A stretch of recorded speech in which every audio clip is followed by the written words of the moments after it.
He claimed to have hidden a treasure somewhere in the New World. So people made the connection between Teach and Oak Island. Deep beneath Oak Island, a drill bit hit something that wasn't wood, stone, or mud. It was gold. Rick La-gina and his team have finally done it. One of the things that was kind of curious on the map is they list Kidd's treasure. It was written in pen right there. Even back then, they believed that Captain Kidd's treasure was buried on Oak Island. Uncovering a pirate hoard worth an estimated $110 million. But this isn't just any treasure. It was protected by ingenious flood tunnels and pressure plates designed over 3 centuries ago. And the most shocking fact is, this massive fortune was just one deposit in a secret transatlantic pirate bank. What they found next will change everything we know about the golden age of piracy. The final barrier. The breakthrough didn't come from a drill, but from a dusty auction house in Halifax. It was a sea-worn leather journal, its pages brittle and yellowed, filled with the frantic script of a 17th century pirate. Rick La-gina acquired it for a song, another piece of the puzzle, but this piece was different. Many people are crazy about Oak Island lore, but what many overlooked was this journal's specific coded language. It spoke of a stone-toothed guardian and a chamber of waiting gold, not in poetic terms, but like an engineering manual.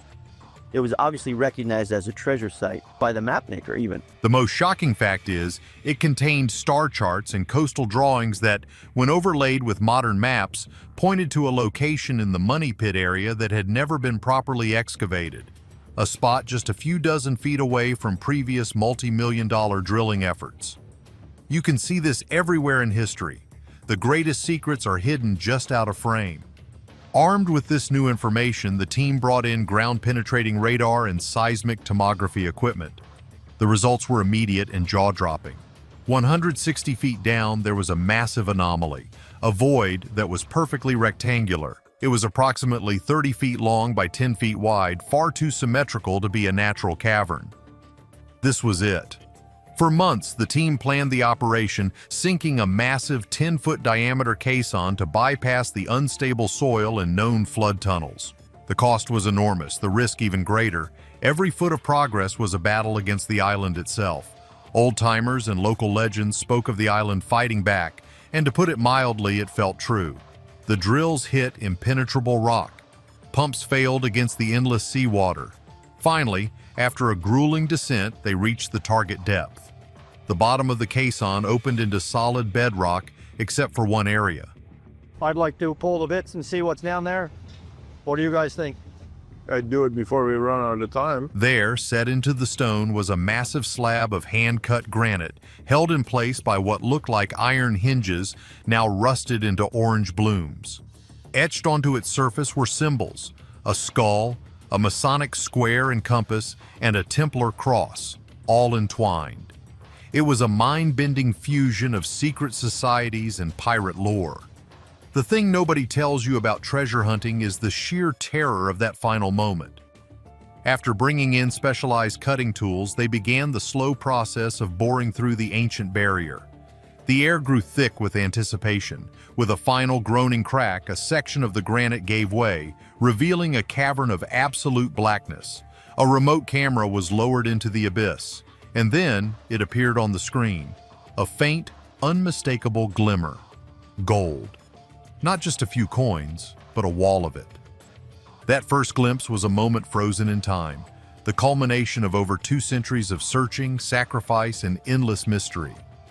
The grainy footage showed the unmistakable shapes of gold bars stacked on wooden pallets, their surfaces gleaming even in the faint light. Rick and Marty La-gina, along with the entire team, stood in stunned silence. This wasn't a myth anymore. This was a $110 million reality waiting for them in the dark. The journal had been right. The legends were true. But the pirates who built this vault didn't just lock the door. You see, they had set a series of terrifying traps for anyone who managed to get this far. What lay beyond that door was more dangerous than they could ever imagine. The race against time. Stepping into the chamber was like stepping back 300 years. The air was heavy, smelling of damp earth, salt, and old, decaying wood. The space was bigger than the scans suggested, a cathedral of secrets carved from the bedrock. Flashlight beams danced across stacks of gold bars, each one weighing close to 40 pounds and stamped with the sigil of a Spanish royal mint. There were at least a dozen oak chests, their wood dark and buckled with age, bound with iron straps. Some were overflowing with gold doubloons, pieces of 8, and a dazzling array of emeralds, rubies, and uncut diamonds. The sight was hypnotic, a pirate's fantasy made real. For a few moments, the crew simply stared, their minds struggling to process the sheer scale of the fortune. $110 million, a number that felt abstract until they saw it with their own eyes. But not all things are what they seem. As the first team members carefully stepped onto the stone floor, a low grinding sound echoed from the walls. Craig Tester, ever the pragmatist, yelled for everyone to freeze.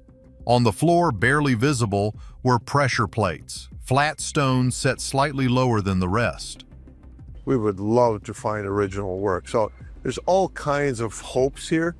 We just have to learn as much as we can about this location. The pirates had engineered a brilliant, terrifyingly simple security system.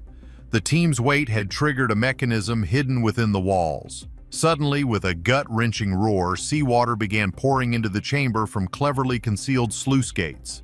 It wasn't a trickle, it was a torrent.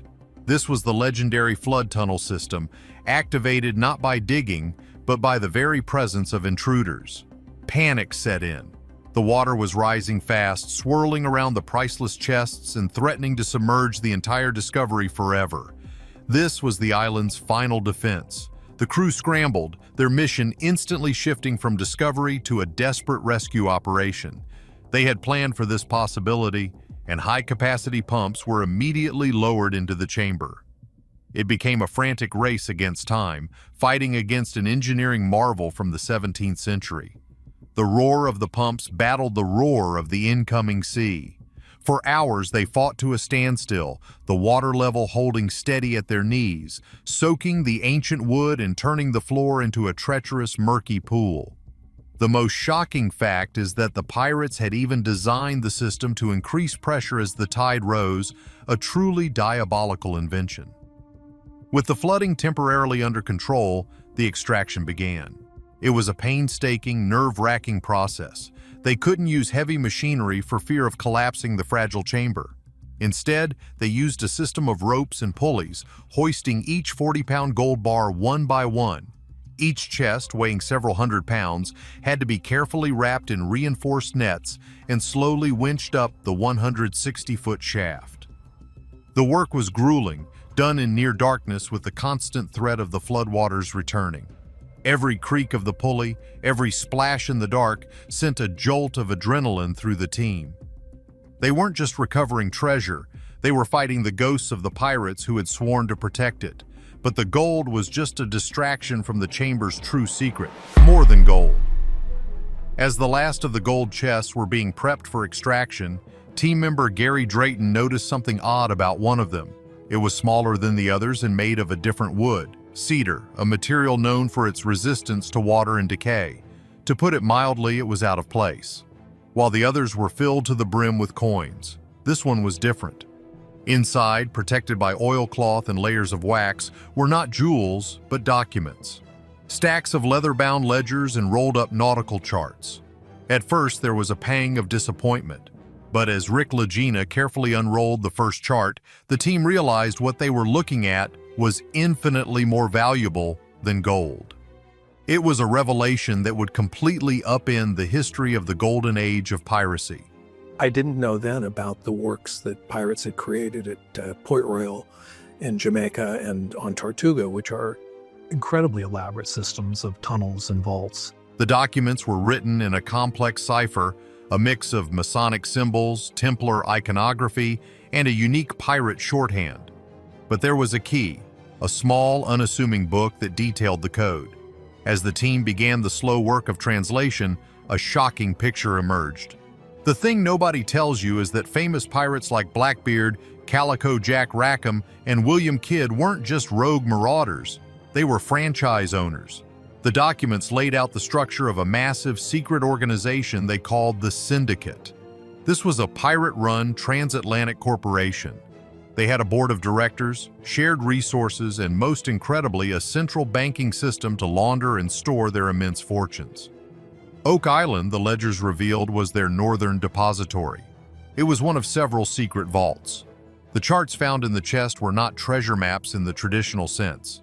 They were inner vault transfer routes, showing a network of hidden caches stretching from the Caribbean to Madagascar, with Oak Island as the secure hub for their North American operations. The most shocking fact was the level of their financial sophistication.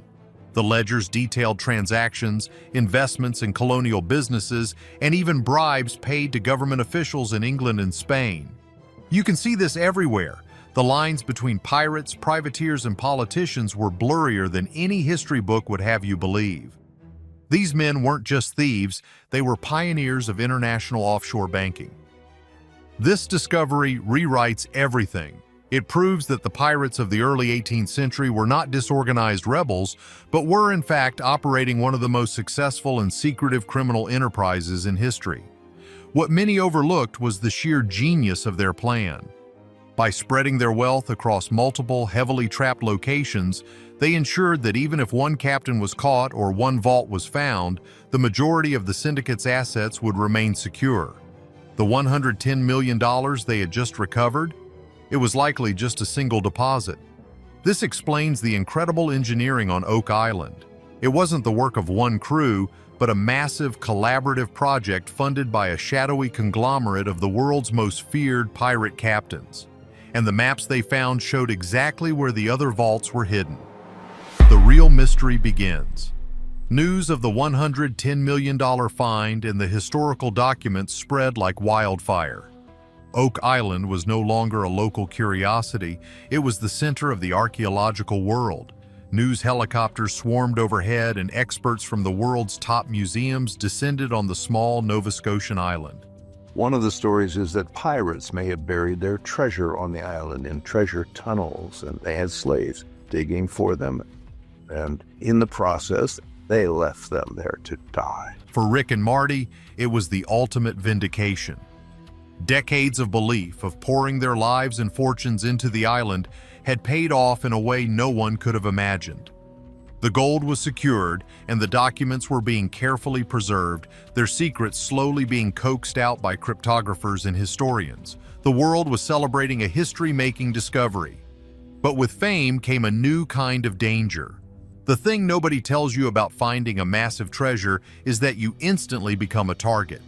The team began noticing signs of surveillance. Drones flying over the island at night, unmarked boats lingering just offshore. The syndicate may have been gone for 300 years, but the allure of its fortune was timeless. Security had to be increased tenfold. The island, once a place of quiet obsession, was now a fortress. What many overlooked in the excitement was that the maps and ledgers were a double-edged sword. They were a guide to unimaginable wealth, but also a beacon for every ruthless treasure hunter and criminal organization on the planet. For the viewers at home, people watching this unfold, it might seem like a fairy tale ending. But the thing is, for the La-gina brothers, it was the start of a new, more perilous chapter. Are we missing a key detail? Perhaps the one where the ledgers hint at a failsafe, a final secret known only to the syndicate's founders. The team now faces a monumental choice. Do they hand over the maps to the authorities and let the governments of the world fight over the remaining vaults? Or do they honor the spirit of the hunt and follow the clues themselves? The maps are clear, pointing to locations in the swamps of Louisiana, a volcanic island in the Caribbean, and even a forgotten catacomb beneath a European city. Each location is likely protected by the same level of deadly ingenuity they faced on Oak Island. This discovery hasn't solved the Oak Island mystery. It has blown it wide open, revealing it as just one piece of a global puzzle. The $110 million is proof of concept, a mere fraction of a fortune that could be worth billions. The real treasure was never just the gold, it was the knowledge, the key to a story far bigger than anyone ever dared to dream. The question that hangs in the air now is not what is buried on Oak Island, but what else the syndicate managed to hide across the world. The hunt has just begun. So was the syndicate just a band of thieves, or were they visionaries creating a new world order? Let us know what you think below. Don't forget to like and subscribe.